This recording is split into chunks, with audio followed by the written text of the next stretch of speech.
Story time with Caleb.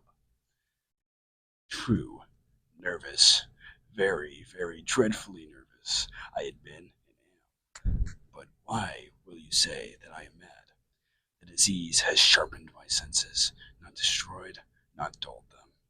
Above all was the sense of hearing acute. I heard all things in the heaven and in the earth. I heard many things in hell. Now, then, am I mad? Hearken and observe how healthfully, how calmly I can tell you the whole story. It is impossible to say how first the idea entered my brain, but once conceived, it haunted me day and night. Object, there was none. Passion, there was none. I loved the old man. He had never wronged me. He had never given me insult. For his gold I had no desire.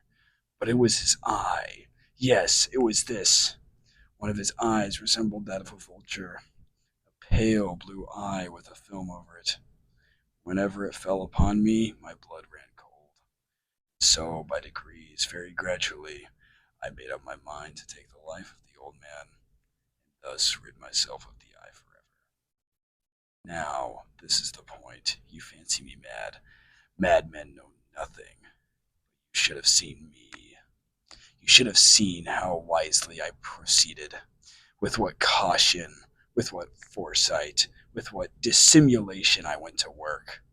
I was never kinder to the old man during the whole week before I killed him. During every night, about midnight, I turned the latch of his door and opened it, and oh, so gently. Then, when I was made an opening sufficient for my head, I put in a dark lantern, all closed, so that no light shone out, and then I thrust in my head. Oh, you would have laughed to see how cunningly I thrust it in. I moved it slowly, very, very slowly, so that I might not disturb the old man's sleep. It took me an hour to place my whole head within the opening, so far that I could see him as he lay upon his bed. Ha! Would a madman have been so wise as this? And then, when my head was well in the room, I undid the lantern cautiously. Oh, so cautiously, for the hinges creaked.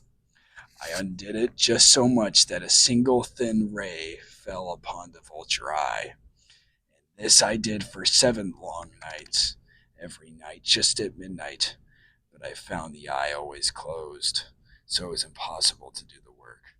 For it was not the old man who vexed me, but his evil eye.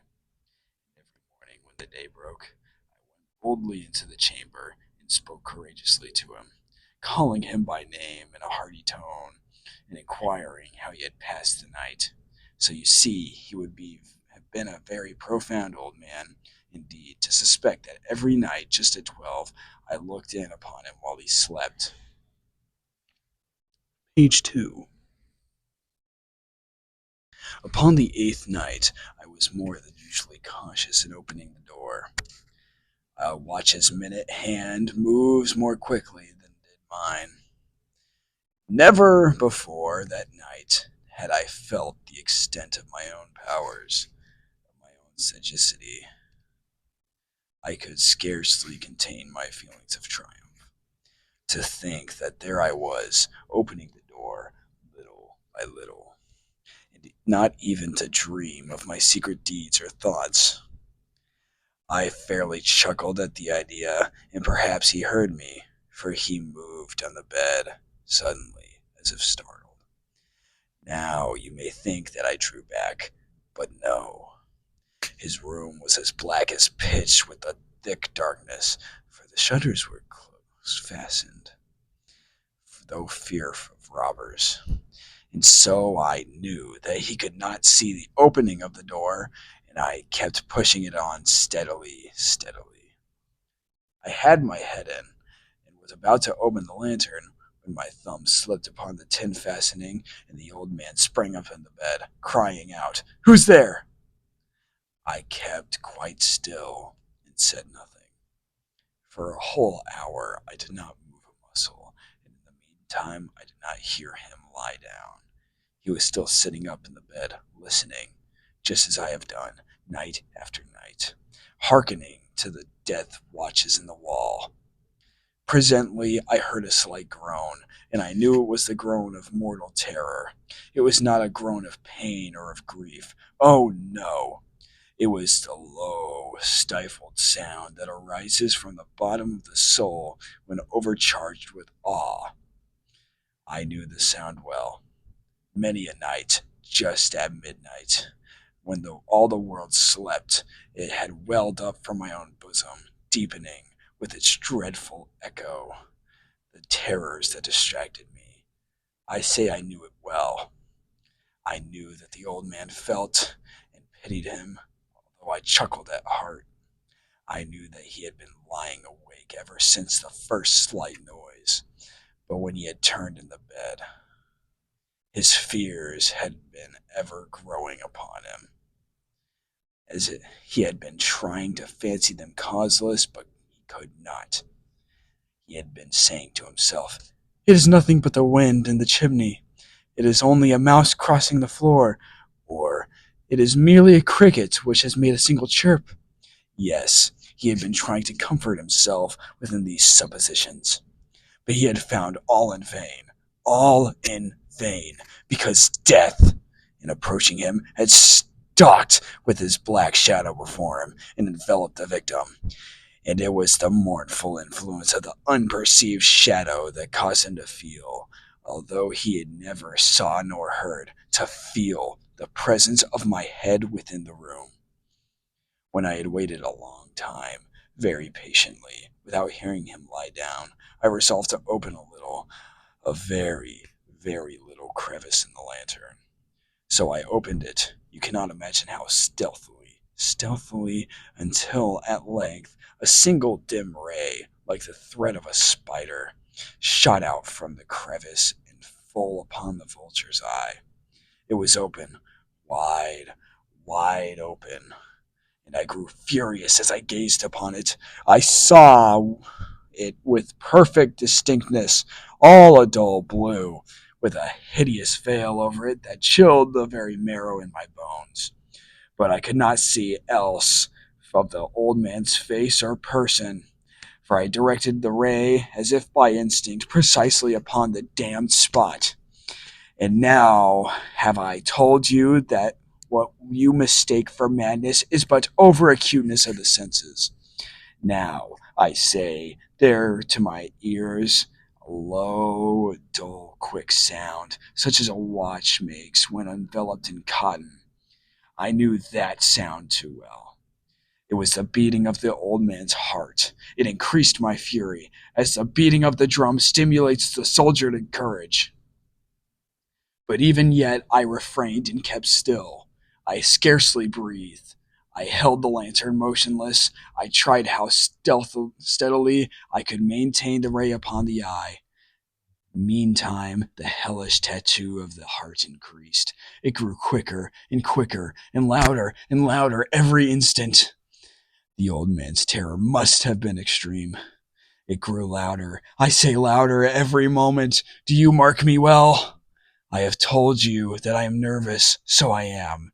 And now, at the dead hour of the night, amid the dreadful silence of that old house, so strange a noise that this excited me to uncontrollable terror. Yet, for some minutes longer, I refrained and stood still. But the beating grew louder. I thought that the heart must burst. And now, a new anxiety seized me. The sound would be heard by a neighbor. The old man's hour had come. With a loud yell, I threw open the lantern and leaped into the room. He shrieked once only. In an instant, I dragged him to the floor and pulled the heavy bed over him. Then I smiled gaily to find the deed so far done, but for many minutes the heart beat on with a muffled sound. This, however, did not vex me. I would not be heard through the wall. At length it ceased. The old man was dead. I removed the bed and examined the corpse. Yes, he was stone dead. I placed my hand upon the heart and held it there for many minutes. There was no pulsation. He was stone dead.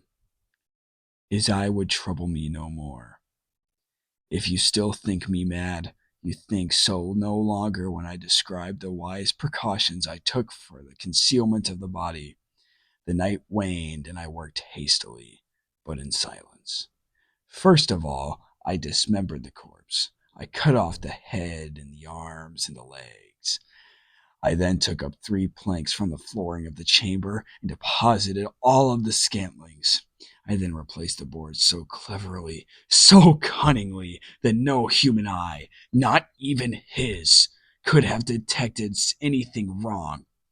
There was nothing to wash out, no stain of any kind, no blood spot whatever. I had been too wary of that. The tub had caught all. When I had made an end of these labors, it was 4 o'clock, still dark as midnight. As the bell sounded the hour, there came a knocking at the street door. I went down to open it with a light heart. What I now to fear, there entered 3 men, who introduced themselves with perfect suavity as officers of the police. A shriek had been heard by a neighbor during the night. Suspicion of foul play had been aroused. Information had been lodged at the police, and they, the officers, had been deputed to search the premises. I smiled. For what I had to fear. I bade the men welcome. The shriek, I said, was my own in a dream. The old man I mentioned was absent in the country. I took all my visitors all over the house. I bade them search well. I led them at length to his chamber. I showed them his treasures, secure, undisturbed. In the enthusiasm of my confidence, I brought them chairs into the room and desired them here to rest for their fatigues, while I myself, in the wild audacity of my perfect triumph, placed my own seat upon the very spot which reposed the corpse of the victim. The officers were satisfied. My manner had convinced them. I was singularly at ease. They sat, and while I answered cheerily, they chatted familiar things, but ere long, I felt myself getting pale and wished them gone. My heart ached, and I fancied a ringing in my ears, but still they sat and they still chatted.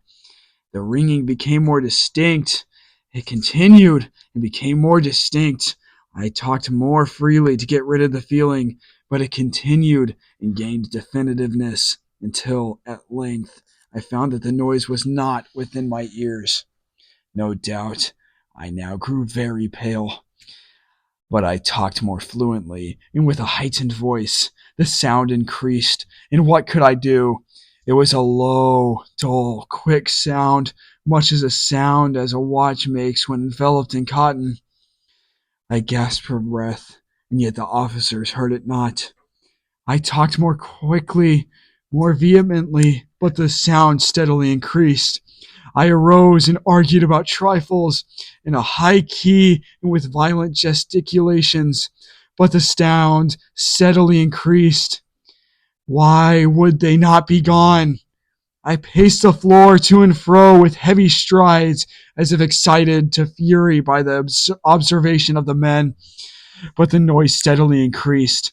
Oh God, what could I do? I foamed, raved, I swore, I swung the chair which I had been sitting, and it grated upon the boards. But the noise arose over all and continually increased, grew louder, louder, louder. And still the men chatted pleasantly and smiled. Was it possible they heard not? Almighty God, no, no! They heard, they suspected. They knew. They knew. They were making a mocking of my horror. This I thought, this I think. But anything that better than this agony, anything was more tolerable than this derision. I could bear those hypocritical smiles no longer. I felt that I must scream or die, and now again, hark! Louder! Louder! Louder! Villains! I shrieked, dissemble no more. I admit the deed. Tear up the planks. Here, here, it is the beating of his hideous heart. The end.